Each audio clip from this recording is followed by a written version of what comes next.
باللہ من الشیطان الرجیم بسم اللہ الرحمن الرحیم رب اشرح لی صدری ویسر لی امری واحلل عقدۃ من لسانی یفقہوا قولی رب زدنی علما اللہم فقہنا فی الدین۔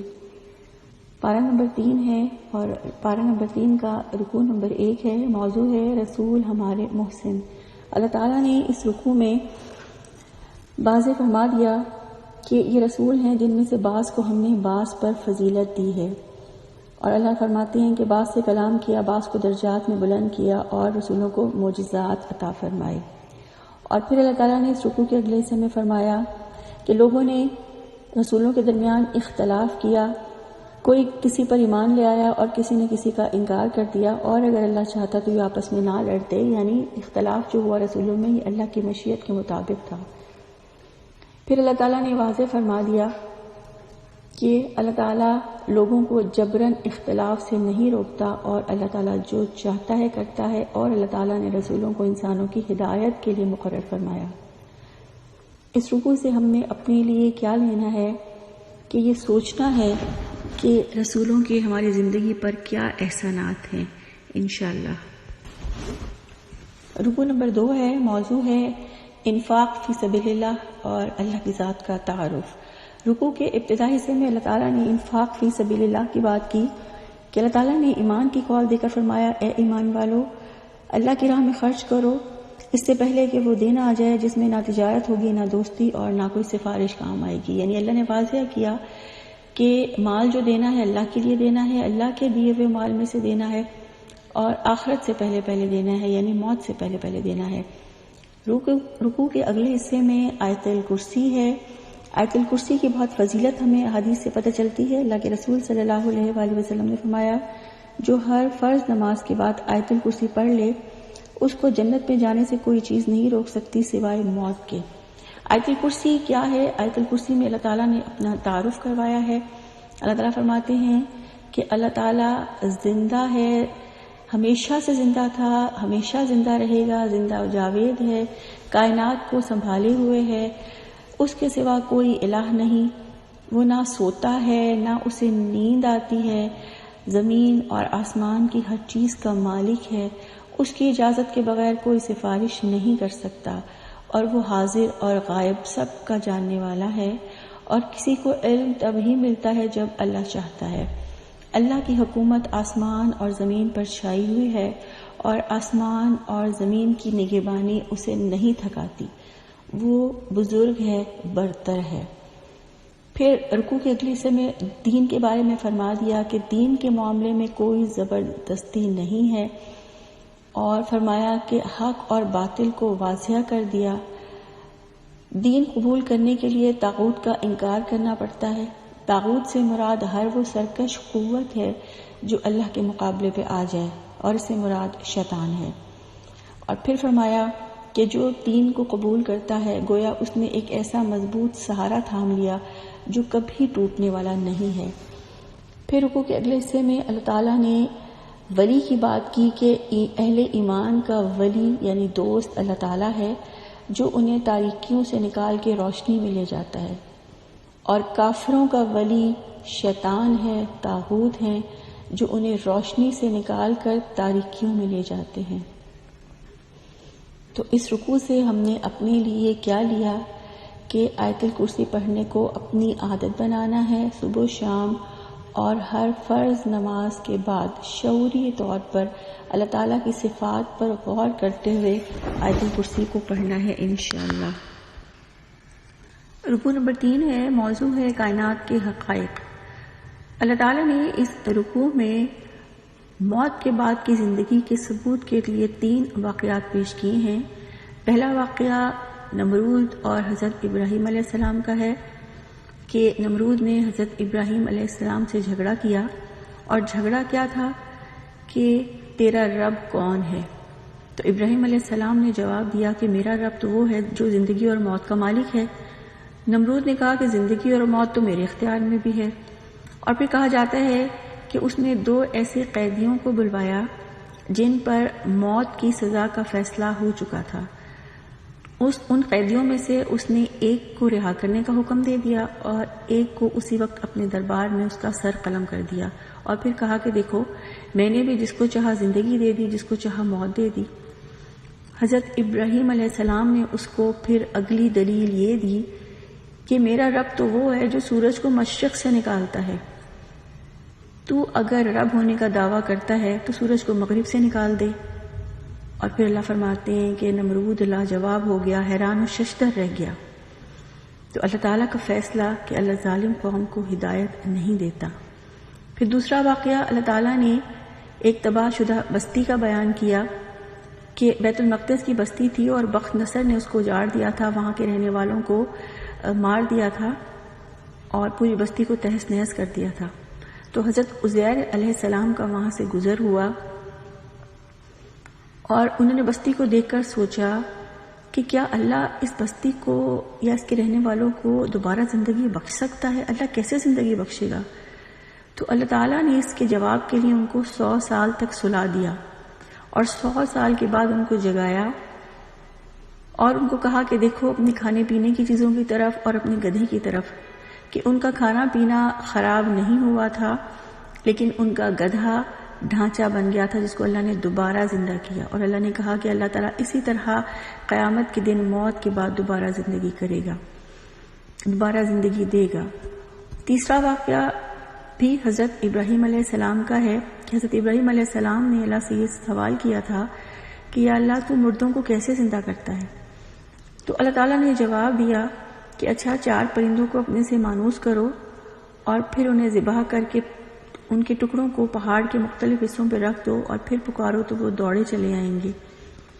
اللہ تعالیٰ نے واضح کیا کہ اللہ تعالیٰ اسی طرح قیامت کے دن لوگوں کو پکارے گا اور لوگ قبروں سے نکل کر اللہ کی طرف دوڑے چلے آئیں گے۔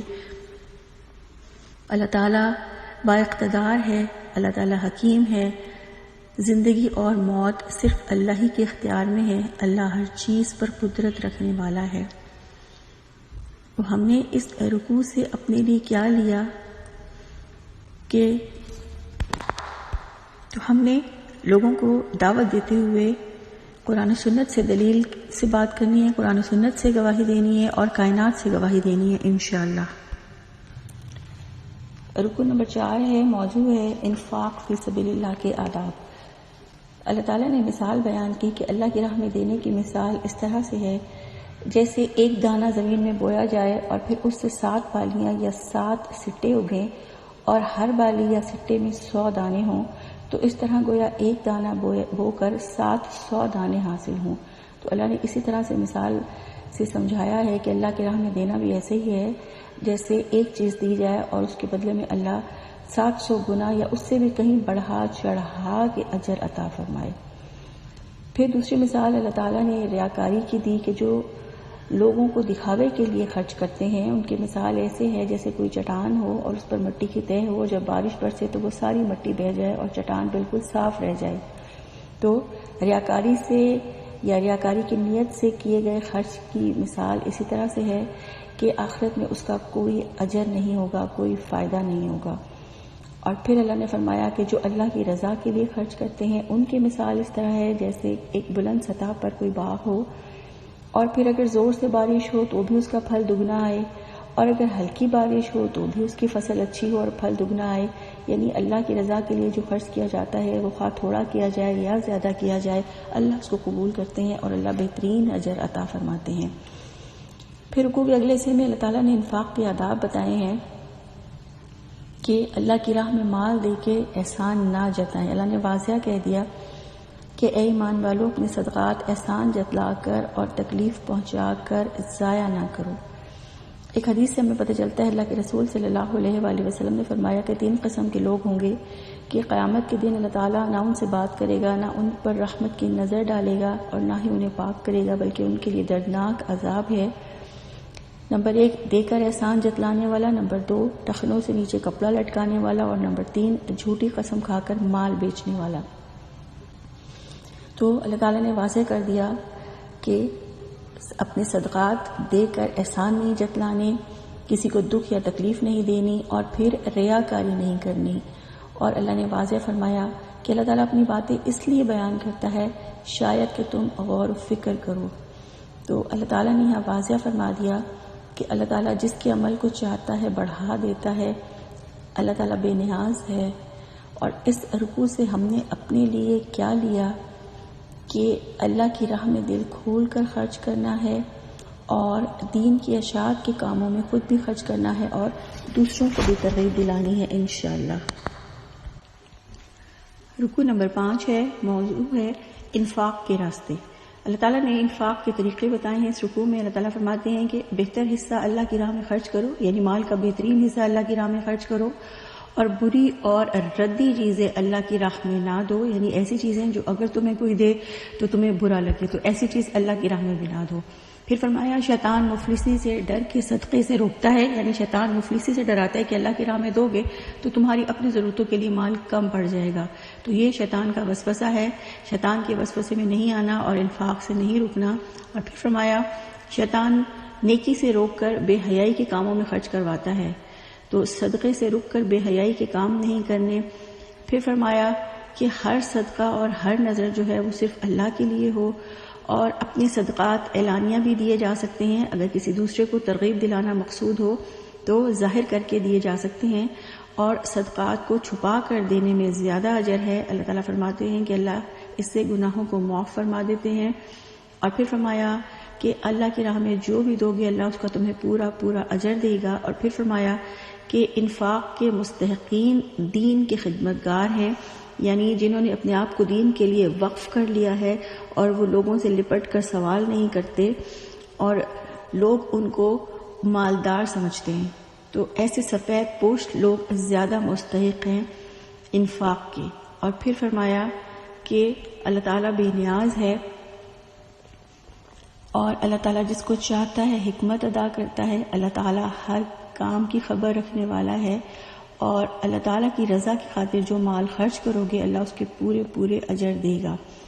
تو اس رکوع سے ہم نے اپنے لیے کیا لیا کہ دین کی خدمت کے لیے خود بھی مال لگانا ہے اور دوسروں کو بھی ترغیب دلانی ہے انشاءاللہ۔ رکوع نمبر 6 ہے، موضوع ہے صدقات اور سود۔ اللہ تعالیٰ نے رکوع کے ابتدائی حصے میں فرمایا کہ جو لوگ اپنے مال اللہ کے راستے میں دن رات چھپے اور کھلے خرچ کرتے ہیں تو ان کا اجر ان کے رب کے پاس ہے، اور نہ ان پر کوئی خوف ہوگا اور نہ وہ غمگین ہوں گے۔ رکوع کے اگلے حصے میں سود کا ذکر ہے کہ اللہ تعالیٰ فرماتے ہیں کہ جو سود کھاتے ہیں وہ اس طرح کھڑے ہوں گے جیسے شیطان نے انہیں چھو کر پاگل بنا دیا ہے، یعنی سود خور دیوانے ہیں۔ اور سود خوروں کا موقف بیان کیا کہ وہ کہتے ہیں کہ تجارت بھی تو سود جیسی ہے، تو اللہ تعالیٰ نے واضح کر دیا کہ اللہ نے تو تجارت کو حلال اور سود کو حرام کیا ہے۔ اللہ تعالیٰ نے فرمایا کہ سود خوری سے باز آ جائیں تو پہلے سود پر قانونی کارروائی نہیں ہوگی، لیکن اس کا معاملہ اللہ کے حوالے ہے۔ اور پھر فرما دیا کہ اللہ تعالیٰ سود کو گھٹاتا ہے اور صدقات کو بڑھاتا ہے، یعنی سود لینے اور دینے والے کے مال میں سے برکت ختم کر دی جاتی ہے، اور اللہ کی راہ میں مال دینے سے اللہ تعالیٰ اس میں برکت عطا فرماتے ہیں۔ پھر فرمایا جو سود باقی رہ گیا اسے چھوڑ دو، اور پھر فرمایا کہ اگر سودی کاروبار جاری رکھا تو اللہ اور اس کے رسول کی طرف سے اعلان جنگ ہے، یعنی اللہ تعالیٰ نے واضح کر دیا کہ یہ آیات آنے کے بعد، اللہ کے احکامات آنے کے بعد بھی اگر سودی کاروبار کو جاری رکھا تو گویا وہ اس طرح سے گناہ ہے جیسے اللہ اور اللہ کے رسول کے مقابلے پہ ہتھیار لے کر کھڑے ہو جائے۔ سود کے بارے میں اللہ کے رسول صلی اللہ علیہ وآلہ وسلم نے فرمایا کہ سود لینے والا، سود دینے والا، سود لکھنے والا اور سود کا گواہ سب پر اللہ کی لعنت ہے اور سب دوزخی ہیں۔ تو اللہ تعالیٰ نے واضح کیا کہ اگر تم توبہ کر لو تو اصل مال لینے کے تم حقدار ہو، یعنی جو مال قرض کے لیے دیا ہے اس پہ سود چھوڑ دو تو وہ اصل مال تم لے سکتے ہو۔ اور پھر فرمایا کہ قرضدار کو مہلت دے دو، اور اگر صدقہ کر دو تو بہتر ہے، یعنی اگر قرضدار کو وہ رقم معاف کر دو، یعنی اللہ کی راہ میں صدقہ کر دو تو یہ تمہارے لیے بہتر ہے۔ اور اللہ تعالیٰ نے واضح کیا کہ اگر آج یہ نیکی کا کام کرو گے تو اللہ تعالیٰ تمہیں اس دن کی رسوائی اور مصیبت سے بچا لے گا جس دن اللہ کی طرف واپسی ہے، اور ہر شخص کو اس کی کمائی کا پورا پورا بدلہ مل جائے گا۔ تو اللہ تعالیٰ نے واضح اس رکوع میں فرما دیا کہ جو لوگ ایمان لائے اور نیک عمل کریں اور نماز قائم کریں اور زکوٰۃ دیں تو ان کا اجر اللہ کے پاس ہے، اور اللہ کسی ناشکرے اور بد عمل انسان کو پسند نہیں کرتا۔ تو اس رکوع سے ہم نے اپنے لیے کیا لیا کہ اگر سود لیتے ہیں یا سود دیتے ہیں تو یہ نیت کرنی ہے کہ سود لینا دینا چھوڑ دینا ہے انشاءاللہ۔ رکوع نمبر 7 ہے، موضوع ہے قرض کا قانون۔ اللہ تعالیٰ نے اس رکوع میں قرض لینے اور دینے کی کچھ اصول و ضوابط مقرر فرمائے ہیں۔ اللہ تعالیٰ فرماتے ہیں کہ قرض اگر مدت مقررہ تک ہو تو اللہ کا حکم ہے کہ اسے لکھ لو، یعنی قرض چاہے تھوڑی رقم کا ہو یا بڑی رقم کا ہو، اللہ کا حکم ہے کہ اس کو لکھ لینا چاہیے۔ پھر فرمایا قرض کو لکھوانا قرض دار کی طرف سے ہوگا، اور قرض لینے والا اگر نادان یا ضعیف ہے تو اس کا ولی انصاف کے ساتھ اس کو لکھوائے گا۔ پھر فرمایا کہ قرض پر 2 گواہ کر لو، یعنی قرض کی لکھت پڑھت کے ساتھ ساتھ اس پر 2 گواہ بھی کرنے ہیں۔ اور پھر فرمایا کہ گواہی کے لیے اگر 2 مرد نہ ہوں تو 1 مرد اور 2 عورتوں کو گواہ کر لو۔ اور پھر فرمایا کہ قرض پر گواہوں کو انکار نہیں کرنا چاہیے، اور قرض کی تحریر لکھوانے میں سستی نہیں کرنی چاہیے۔ پھر فرمایا تجارتی معاملہ کرتے وقت گواہ کر لیں، یعنی تجارتی لین دین اگر دست بدست ہو تو چاہے اس کو نہ لکھوائیں مگر گواہ کر لیں، یعنی بزنس کانٹریکٹ میں گواہی ضروری ہے۔ پھر فرمایا سفر کی حالت میں اگر کوئی لکھنے والا نہ پائے تو رہن یا گروی پر معاملہ ہو سکتا ہے، یعنی کوئی چیز گروی رکھوا کر اس کے بدلے میں قرض لیا جا سکتا ہے۔ اور پھر فرمایا کہ قرض لینے والا امانت ادا کرے، یعنی قرض لینے والا کوشش کرے جتنا جلد از جلد اس امانت کو واپس کرے۔ اور پھر فرمایا گواہی ہرگز نہ چھپاؤ۔ قرض کے حوالے سے اللہ کے رسول صلی اللہ علیہ وآلہ وسلم نے فرمایا کہ جو کوئی کسی نادار قرض دار کو ڈھیل دے یا قرض کو معاف کر دے وہ قیامت کے دن اللہ تعالیٰ کے عرش کے سائے تلے ہوگا۔ تو یہاں سے اللہ تعالیٰ نے واضح کیا کہ اللہ تعالیٰ ہر چیز کو جاننے والا ہے، اور پھر فرما دیا کہ اللہ سے ڈرتے ہوئے انسان کو امانت ادا کرنے کا حکم ہے، اور پھر فرمایا کہ اللہ تعالیٰ انسانوں کے اعمال سے بے خبر نہیں ہے۔ تو اس رکوع سے ہم نے اپنے لیے کیا لیا کہ اگر قرض لینے یا دینے کی نوبت آئی تو اللہ کے قانون سے روگردانی نہیں کرنی انشاءاللہ۔ رکوع نمبر 8 ہے، اس کا موضوع ہے دین کی اصل بنیاد۔ رکوع نمبر 8 سورہ البقرہ کا آخری رکوع ہے، اور اس رکوع کی ہمیں حدیث سے بہت فضیلت پتہ چلتی ہے، اور خصوصاً اس کی آخری 2 آیات کی۔ رسول اللہ صلی اللہ علیہ وآلہ وسلم جب معراج پر تشریف لے گئے تو اللہ تعالیٰ نے آپ کو جو تحفے عطا فرمائے ان میں سے ایک تحفہ سورہ البقرہ کی آخری آیات کا بھی تھا، اور ایک تحفہ 5 نمازوں کا، اور ایک تحفہ توحید پر معافی کے اعلان کا تھا کہ اگر کوئی اپنی زندگی میں شرک نہیں کرے گا تو اللہ اس کے گناہوں کو معاف فرما دیں گے۔ پھر اسی طرح ایک اور حدیث میں اللہ کے رسول صلی اللہ علیہ وآلہ وسلم نے فرمایا کہ آخری آیات عرش کے خزانوں میں سے ہیں جو اس سے پہلے کسی نبی کو نہیں دی گئیں، انہیں پڑھتے رہا کرو۔ تو آخری رکوع ہے سورہ البقرہ کا، موضوع ہے دین کی اصل بنیاد۔ اللہ تعالیٰ نے اس کے پہلے حصے میں ایمان کی بات کی ہے کہ ایمان کیا ہے، اللہ پر ایمان لانا، فرشتوں پر ایمان لانا، کتابوں پر ایمان لانا، رسولوں پر ایمان لانا اور آخرت پر ایمان لانا۔ اور پھر اللہ تعالیٰ نے ایمان والوں کی خصوصیات بیان فرمائی ہیں کہ ایمان والے وہ ہیں جو اللہ تعالیٰ کے رسولوں میں فرق نہیں کرتے، اللہ تعالیٰ کی سنتے ہیں، اللہ تعالیٰ کی اطاعت کرتے ہیں، اللہ تعالیٰ سے خطاؤں اور بھول چوک پر معافی چاہتے ہیں، اللہ کی طرف پلٹنے کا یقین رکھتے ہیں، اور یہ یقین رکھتے ہیں کہ ہر شخص اپنی نیکی اور بدی کا اجر اللہ سے پائے گا۔ اور پھر فرمایا کہ ایمان والے اللہ تعالیٰ سے دعا کرتے ہیں کہ اے اللہ ہم پر ایسے بوجھ نہ ڈالیں جو اٹھانے کی ہمیں طاقت نہیں ہے، اور وہ یہ دعا کرتے ہیں کہ اللہ تعالیٰ ہماری دشمنوں کے مقابلے میں ہماری مدد فرمائیے، ہم سے نرمی اور درگزر کا معاملہ فرمائیے، اور ایمان والے صرف اللہ کو اپنا بناتے ہیں۔ اللہ تعالیٰ نے واضح کیا کہ آسمانوں میں جو کچھ ہے، آسمانوں اور زمین میں جو کچھ بھی ہے سب اللہ تعالیٰ کا ہے۔ اللہ تعالیٰ دل کی باتوں کا بھی حساب لینے والا ہے، اور اللہ کا اختیار ہے جسے چاہے معاف کر دے، جسے چاہے سزا دے۔ اس رکوع سے ہم نے اپنے لیے کیا لیا کہ ہر حال میں اللہ کی اطاعت اور فرما برداری کرنی ہے انشاءاللہ۔ رکوع نمبر 9 ہے سورہ آل عمران ہے. سورہ آل عمران مدنی سورہ ہے، اس میں 200 آیات اور 20 رکوع ہیں.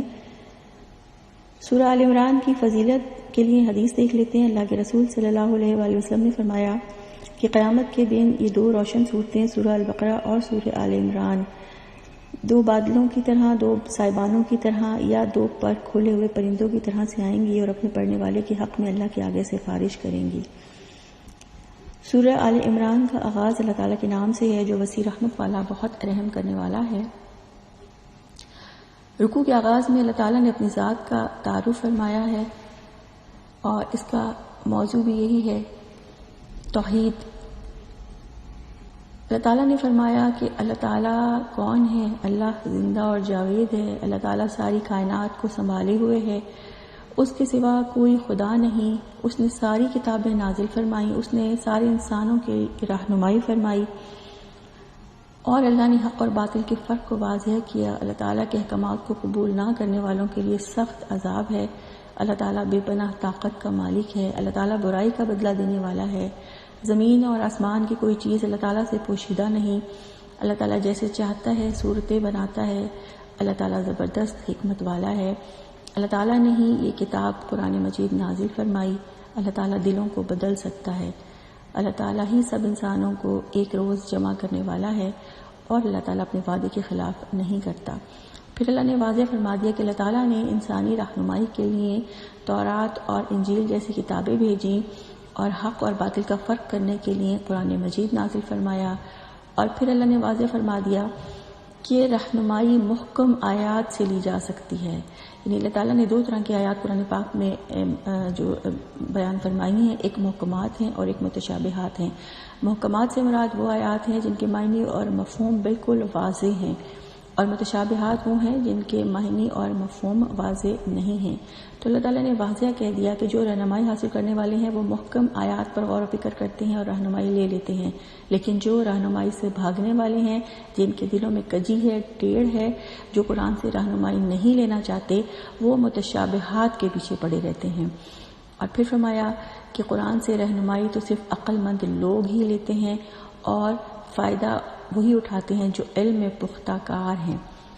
تو اس رکوع سے ہم نے اپنے لیے کیا لیا کہ قرآن سے رہنمائی لینے کے لیے محکم آیات پر غور و فکر کرنا ہے اور علم کی ذمہ داریوں کو اپنے ذمے ایک امانت سمجھ کے اس کو پورا کرنا ہے انشاءاللہ.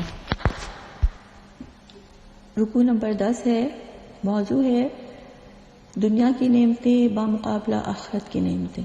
اللہ تعالیٰ نے پہلے دنیا کی نعمتوں کا یعنی مرغوبات دنیا کا ذکر کیا کہ اللہ تعالیٰ نے فرمایا کہ مرغوبات دنیا میں عورتیں، اولاد، سونے چاندی کے ڈھیر، نشان زدہ گھوڑے، جانور، کھیتیاں، ان چیزوں کو انسان پسند کرتا ہے اور ان کی خواہش کرتا ہے. اور پھر فرمایا کہ ان چیزوں میں، ان نعمتوں میں امتحان ہے. اور پھر فرمایا کہ آخرت میں مال اور اولاد کام نہیں آئیں گے. اور پھر فرمایا کہ مال اولاد کی محبت اسی طرح تباہ کر دے گی جیسے فرعون اور اس کے ساتھی تباہ ہوئے. پھر اللہ تعالیٰ نے واضح کیا کہ دنیا کی محبت میں لڑنے والے اور اللہ تعالیٰ کی رضا کے لیے لڑنے والے برابر نہیں ہو سکتے. اللہ تعالیٰ نے واضح کر دیا کہ دنیا کی نعمتیں آخرت کی نعمتوں کے مقابلے میں کچھ بھی نہیں، یعنی آخرت کی مرغوبات دنیا کی مرغوبات سے بہترین ہیں. اور پھر جو آخرت کو ترجیح دینے والے ہیں اللہ تعالیٰ نے ان کی خصوصیات بیان کی کہ وہ متقی ہوتے ہیں، یعنی اللہ کا خوف رکھنے والے ہوتے ہیں، صبر کرنے والے ہوتے ہیں، راست باز ہوتے ہیں، فرما بردار ہوتے ہیں، اللہ کی راہ میں خرچ کرنے والے ہوتے ہیں، راتوں کو استغفار کرنے والے ہوتے ہیں.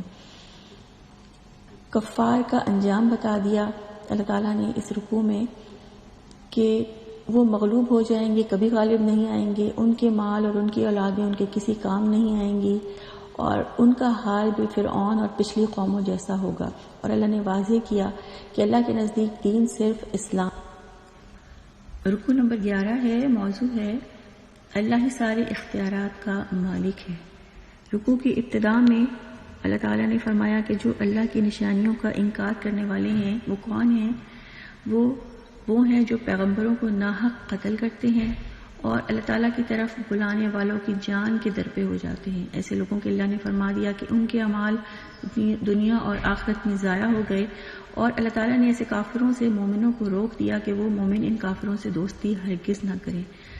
پھر اللہ تعالیٰ نے ان کے بارے میں فرمایا کہ یہ وہ لوگ ہیں جو کتاب اپنے ہاتھ سے لکھتے ہیں اور کتاب الہی سے فیصلہ لینا نہیں چاہتے، اور آخرت کی سزا کے بارے میں بھی یہ غلط فہمی میں ہیں۔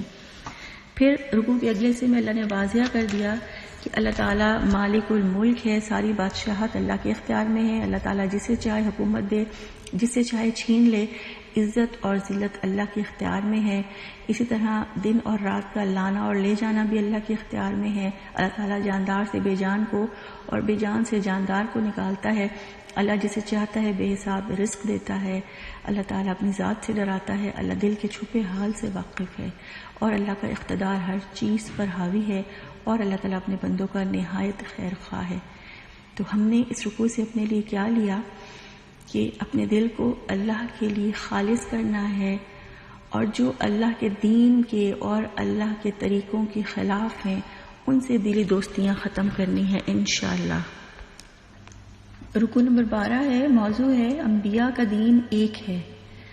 رکوع کی ابتدا میں اللہ تعالیٰ نے رسول اللہ صلی اللہ علیہ وآلہ وسلم کی پیروی کی بات کی کہ اللہ تعالیٰ نے واضح کیا کہ آپ کہہ دیجئے کہ اگر تم اللہ سے محبت کرتے ہو تو میری پیروی کرو، اللہ تعالیٰ بھی تم سے محبت کرے گا اور تمہارے گناہوں کو معاف کر دے گا، اللہ تعالیٰ بڑا بخشنے والا بہت مہربان ہے۔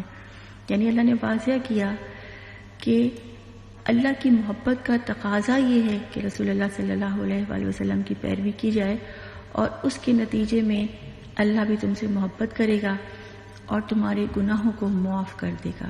اور پھر فرمایا اللہ اور اللہ کے رسول کی اطاعت کو قبول کر لو، اللہ ایسے لوگوں سے محبت نہیں کرتا جو اللہ کے رسول کی اطاعت نہ کریں۔ اور اللہ نے واضح کیا کہ تمام انبیاء کا دین ایک ہی تھا، یہ تمام انبیاء ایک ہی سلسلے کے لوگ تھے، اور اللہ تعالیٰ نے جس کو چاہا اپنی رسالت کے لیے منتخب فرما لیا۔ پھر رکوع کے اگلے حصے میں حضرت مریم علیہ السلام کی پیدائش کا ذکر ہے۔ حضرت مریم علیہ السلام نے اپنی بچے کے لیے دنیا میں آنے سے پہلے یہ نظر مانی تھی کہ جو بھی بچہ ان کے پیٹ میں ہے وہ اس کو اللہ تعالیٰ کے لیے آزاد کرتی ہیں کہ جب وہ دنیا میں آئے گا تو اس کو اللہ کے دین کے لیے وقف کر دیں گی۔ تو اللہ تعالیٰ نے حضرت مریم علیہ السلام کو پیدا فرمایا اور حضرت زکریا کو ان کا سرپرست بنایا۔ حضرت مریم علیہ السلام کے پاس جب حضرت زکریا نے بے موسم کے پھل دیکھے تو انہوں نے اپنے بڑھاپے میں اللہ تعالیٰ سے اولاد کے لیے دعا کی، اور اللہ تعالیٰ نے حضرت یحییٰ علیہ السلام کی پیدائش کی خوشخبری سنائی۔ پھر اس رکوع میں حضرت یحییٰ علیہ السلام کی خصوصیات ہیں کہ اللہ تعالیٰ کے فرمان کی تصدیق کرنے والے تھے، جنسی خواہشات پر کنٹرول کرنے والے تھے، سرداری اور بزرگی کی شان والے تھے، اللہ کے نبی اور صالحین میں سے تھے۔ تو اللہ تعالیٰ نے یہاں واضح فرما دیا کہ اللہ تعالیٰ اپنے کام کے لیے جسے چاہتا ہے چن لیتا ہے، اور اللہ چاہتا ہے جسے چاہتا ہے بے حساب رزق دیتا ہے، اور اللہ تعالیٰ نے حضرت مریم کو بخوشی قبول فرمایا، اور اللہ تعالیٰ ہی نیک اولاد عطا کرنے والا ہے۔ تو اس رکوع سے ہم نے اپنے لیے کیا لیا کہ اللہ تعالیٰ کی محبت کو پانے کے لیے رسول اللہ صلی اللہ علیہ وآلہ وسلم کی پیروی کرنی ہے انشاءاللہ، سنتوں کو اپنانا ہے، بدعات سے بچنا ہے انشاءاللہ۔ رکوع نمبر 13 ہے، موضوع ہے حضرت عیسیٰ علیہ السلام کے حالات۔ رکوع کی ابتدا میں اللہ تعالیٰ نے حضرت عیسیٰ علیہ السلام کی والدہ حضرت مریم کا ذکر فرمایا کہ وہ تابع فرمان اور عبادت گزار خاتون تھی، اور اللہ تعالیٰ نے ان کو تمام دنیا کی عورتوں میں سے منتخب کیا۔ پھر فرمایا کہ حضرت عیسیٰ علیہ السلام کی پیدائش کی خوشخبری اللہ تعالیٰ نے فرشتے کے ذریعے سے آپ کو دی، اور پھر فرمایا کہ حضرت عیسیٰ علیہ السلام کا نام اللہ تعالیٰ نے خود رکھا اور ان کا نسب ماں سے چلایا، یعنی عیسیٰ ابن مریم۔ پھر ان کی خصوصیات بتائی ہیں۔ حضرت عیسیٰ علیہ السلام دنیا اور آخرت میں معزز ہوں گے، اللہ کے مقرب بندے ہیں، گہوارے میں بات کرنے والے ہیں، بڑی عمر میں کلام کرنے والے ہیں، صالحین میں سے تھے، تورات اور انجیل کا علم رکھنے والے تھے، کتاب اور حکمت کی تعلیم پانے والے تھے، اور بنی اسرائیل کی طرف اللہ کا رسول بنا کر بھیجے گئے تھے۔ پھر حضرت عیسیٰ علیہ السلام کو دیے گئے معجزات کا ذکر ہے کہ وہ مٹی سے پرندہ بناتے تھے اور اس میں پھونک مارتے تھے تو اللہ کے حکم سے وہ زندہ ہو کے اڑ جاتا تھا. اسی طرح پیدائشی اندھے اور کوڑھی کو صحت یاب کر دیتے تھے. پھر مردے کو اللہ کے حکم سے زندہ کر دیتے تھے اور لوگ جو بھی کھاتے اور جو گھر میں ذخیرہ کرتے وہ بتا دیتے تھے. پھر ان کی دعوت کی بات ہے کہ انہوں نے لوگوں کو، اپنی قوم کو دعوت دی کہ اللہ سے ڈریں اور رسول کی اطاعت کریں. اور حضرت عیسیٰ نے کہا کہ اللہ میرا بھی رب ہے اور تمہارا بھی، یعنی میں اللہ نہیں ہوں، میں اللہ کا بندہ ہوں. اور پھر انہوں نے کہا کہ یہی صراط مستقیم ہے، سیدھا راستہ ہے، اصل دین ہے. حضرت عیسیٰ علیہ السلام کی دعوت کا عمومی طور پر انکار کر دیا گیا اور ان کے جو ساتھی تھے، ان کے جو حواری تھے، انہوں نے شہادت حق کے لیے حضرت عیسیٰ کی مدد کرنے کا اعلان کیا، مگر یہودیوں نے مکر کیا اور حضرت عیسیٰ کو مارنے کی سازش کی. اللہ تعالیٰ نے تدبیر اختیار کی اور ان کو آسمان پر زندہ اٹھا لیا. تو اللہ تعالیٰ کے تعلق کے حوالے سے دیکھتے ہیں کہ اللہ تعالیٰ جب کسی کام کا فیصلہ کرتا ہے تو کہتا ہے ہو جا، تو وہ ہو جاتی ہے. اور اللہ تعالیٰ ہی رسول مقرر فرماتے ہیں اور اللہ تعالیٰ کا مددگار بننے کے لیے نبیوں کا ساتھ دینا ضروری ہے. اور اللہ ہی خفیہ تدبیر کرنے والا ہے، اور اللہ سے بڑھ کر تدبیر کرنے والا کون ہے. تو اس رکوع سے ہم نے اپنے لیے کیا لیا کہ یہ پختہ عزم کرنا ہے کہ ہم نے بھی حق کی گواہی دینی ہے اور حق کا ساتھ نہیں چھوڑنا انشاءاللہ. رکوع نمبر 14 ہے اور موضوع ہے عیسائیت کے بارے میں حقائق کی وضاحت. رکوع کے پہلے حصے میں اللہ تعالیٰ نے حضرت عیسیٰ کے آسمان پر واپس اٹھانے کی بات کی. اللہ فرماتے ہیں کہ اللہ نے پہلے سے اعلان کر دیا کہ ہم آپ کو واپس بلانے والے ہیں. اللہ تعالیٰ نے حضرت عیسیٰ علیہ السلام کو آسمانوں پر زندہ اٹھا لیا اور ان کے انکار کرنے والے اور برے ماحول سے ان کو پاک کرنے کی خوشخبری دی. اور پھر یہ بھی فرمایا کہ جو حضرت عیسیٰ علیہ السلام کی پیروی کرنے والے ہیں ان کو انکار کرنے والوں پر قیامت تک بالادستی عطا فرمائیں گے. اور پھر اللہ نے واضح کہہ دیا کہ اختلاف کا فیصلہ اللہ تعالیٰ کے یہاں ہی ہوگا اور انکار کرنے والوں کو دنیا اور آخرت میں سزا ملے گی اور وہ کوئی مددگار نہ پائیں گے. اور اللہ نے واضح فرما دیا ایمان لانے والے اور نیک اعمال کرنے والوں کو ان کے اجر پورے پورے دیے جائیں گے. پھر اللہ تعالیٰ نے حضرت عیسیٰ علیہ السلام کی پیدائش کی حقیقت کی بات کی کہ اللہ نے فرمایا کہ ان کی مثال آدم علیہ السلام کی سی ہے جنہیں براہ راست مٹی سے پیدا کیا گیا. یعنی اگر حضرت عیسیٰ علیہ السلام کے والد کے بغیر پیدا ہونے پر شک رکھتے ہو تو حضرت آدم کی تو والدہ بھی نہیں تھی. تو اللہ نے یہاں سے ان کی مثال حضرت آدم سے دی کہ ان کے تو نہ والد تھے نہ والدہ تھی اور اللہ نے ان کو مٹی سے پیدا کیا. اور پھر اللہ نے واضح کیا کہ یہ اصل حقیقت ہے جو اللہ تعالیٰ نے بتائی ہے، یعنی پیدائش کی حقیقت اور ان معاملات کو اللہ تعالیٰ کھولنے والا ہے. پھر مباہلے کی بات ہے کہ اہل نجران کا ایک یعنی وفد جو تھا، یعنی عیسائیوں کا ایک وفد رسول اللہ صلی اللہ علیہ وآلہ وسلم کے پاس آیا اور عیسیٰ علیہ السلام کی رسالت کے بارے میں جھگڑا کیا. تو اللہ تعالیٰ نے کہا کہ ٹھیک ہے، اگر دلیل سے فیصلہ نہ ہو تو چلو مباہلہ کر لو اور اپنے گھر والوں کو بلاؤ اور وہ بھی اپنے گھر والوں کو لے آئیں اور ایک کھلے میدان میں آ کے یہ دعا کریں کہ جو جھوٹا ہو اس پر اللہ کی لعنت. اور پھر اہل نجران جو تھے وہ خوفزدہ ہو گئے تھے اور وہ اپنی دلیل سے پھر گئے اور انہوں نے جزیہ دینا قبول کر لیا. تو اللہ تعالیٰ نے واضح کر دیا کہ اللہ تعالیٰ ان مفسدوں کو جاننے والا ہے، یہ فساد کرنے والے ہیں اور اللہ کے سوا کوئی الہ نہیں اور اللہ کی طاقت سب سے بالاتر ہے اور اللہ ظالموں سے ہرگز محبت نہیں کرتا اور اللہ فساد کرنے والوں کے حال سے واقف ہے. تو اس رکوع سے ہم نے اپنے لیے کیا لیا کہ ہم نے فسادی بن کے نہیں بلکہ اصلاح کے رویے کو اپنانا ہے اور لوگوں کی اصلاح کرنی ہے انشاءاللہ.